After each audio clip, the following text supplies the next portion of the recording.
and give up all the wild times, and jump into the wildfire, just to have one more wild night. When you give me this high, I could wait a lifetime just to have one more wild night. All right, what's up, everybody? Welcome back to Morning Coffee with your host, Rick Alexander. My voice is still recovering from a pretty long trip. Just landed back in the States from Toronto. Shout out to Canada for being a super cool country. I'm really excited to head back up there and explore more that Canada has to offer. This was a super cool experience that I just had, and I know that I'll be unpacking it for months, and I've got many shows that are going to come out of it. So I'm really excited about future content. I wanted to say thank you to everybody that shared the message on social media while I was away. The constant love and support from the Morning Coffee audience is absolutely incredible. Today, I want to talk to you about living your life on purpose.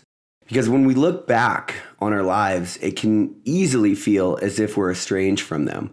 Like we're watching a movie that we're the star of, but yet we aren't involved in.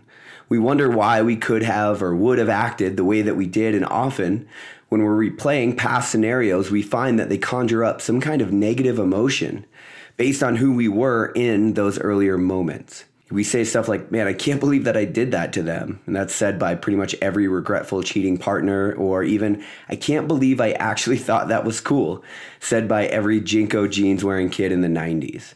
It's odd how we can look back at our lives and we're like, I don't know what I was thinking. And it's a very interesting thing to look back on earlier moments and have some space from them. And the truth is that dissonance from our lives often occurs because we're in much less control of our humanity than we'd like to think. Because we act on impulses and then we're influenced by the world around us. And then based on how we've acted, we create an internal narrative about ourselves. And at this point, our life becomes much more about living that constructed narrative out than it does a representation of what we would actually want it to be in the present moment.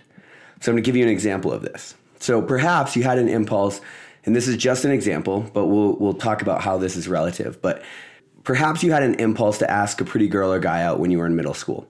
Then, when we finally work up the courage to ask them, they turn us down.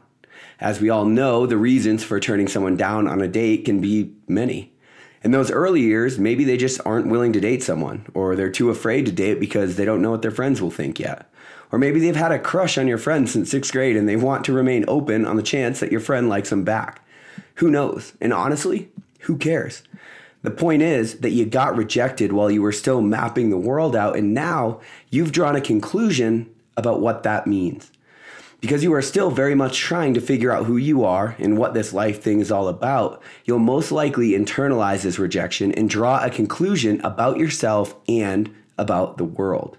Your narrative becomes something like, the people you like won't like you back because of X reason.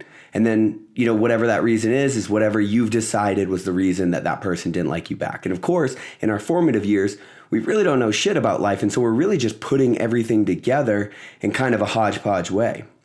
So hopefully you'll have positive experiences after this that reverses that narrative in your head. But if you get a second rejection, or if you talk to a friend about the rejection and they confirm your suspicion, who also don't know anything about the world, then forget about it. Your narrative has all the proof it needs to become reality. You'll then spend your life living this narrative out. If someone does finally accept your invitation for courtship, you'll rationalize that decision and most likely conclude that something must be wrong with them so that you can fit that person into your narrative about yourself to keep your comfortable belief system intact. We do this with both positive and negative scenarios, and we do it with every facet of our life. Sports, intelligence, relationships, you name it. Perhaps you were an early star on the soccer field, and so now you've created a narrative about yourself and why you're so innately talented or liked or hated or stupid or smart, and the list just goes on and on. And of course, this narrative is ingrained so deeply that it exists at a subconscious level. Because we're not always aware of the story we're living out, it does in fact seem like we're starring in a movie that we aren't aware of. Because in essence, that is exactly what is going on. So now let's come back to the present moment. Inventory your life and consider where you'd like it to be a little bit different. Do you want a different job, more financial success, better health, or a better body? Do you want better relationships? Do you want more courage to pursue that thing that you cower from every time an opportunity presents itself to seize it? You have to make your internal narrative known if you ever want to change it, and you have to change it if you ever want to live this life on purpose. As long as you're living out a narrative that you don't know about, you will continue to feel estranged from your actions, and truth be told, it will be a total crapshoot if you end up with the results that you want. You and I both know that you have to live on purpose if you want to direct your life, because abs, money, love, or whatever you want more of just won't come as a result of wishing and hoping. It's where intention meets execution that you gain the ability to live differently than you currently are. Be painfully honest with yourself and route out all of the beliefs you have about who you are and what you want. Make known the emotions that are conjured up around a subject that you feel drawn to, and anytime you sense a need to avoid or pull away, you gotta lean in further. Remember that which you want most is going to be found where you are least willing to look. My question for you today is, where aren't you willing to look?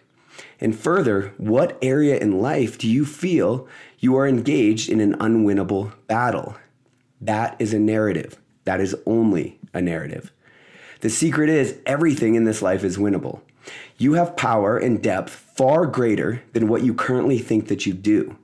That statement is often overlooked as cliche simply because people aren't willing to do the extremely hard work needed in order to recognize it.